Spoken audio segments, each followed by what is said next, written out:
Here's the reason why it's a big announcement, because you'll remember a couple of days ago in his address to the United Nations General Assembly, the president raised a lot of eyebrows by saying if the United States is forced to defend itself or its allies, North Korea will be totally destroyed.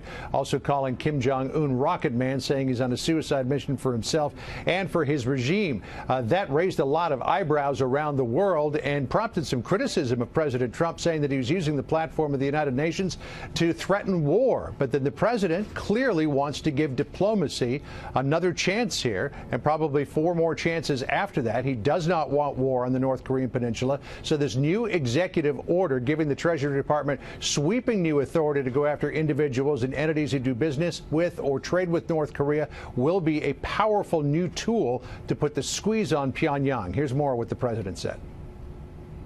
As I outlined at my address to the United Nations General Assembly, North Korea's nuclear weapons and missile development is a grave threat to peace and security in our world, and it is unacceptable that others financially support this criminal rogue regime. With this new authority, the Treasury Department will identify different industries doing business with North Korea, all of whom could be targeted, and it's all aspects of trade, certainly not limited just to the military. The president also announcing today that China is taking significant steps to put the squeeze on Pyongyang. China's central bank telling all of China's banks to stop doing business with North Korea. The president said foreign banks face a choice. They can do business with the United States or they can do business with the rogue regime in North Korea. President also saying the goal of the United States is the complete denuclearization of the Korean Peninsula, not just a freeze of North Korea's program, as other administrations, past administrations have sought. But when asked if there was still room for dialogue with North Korea, the president said in that luncheon, quote, "Why not?"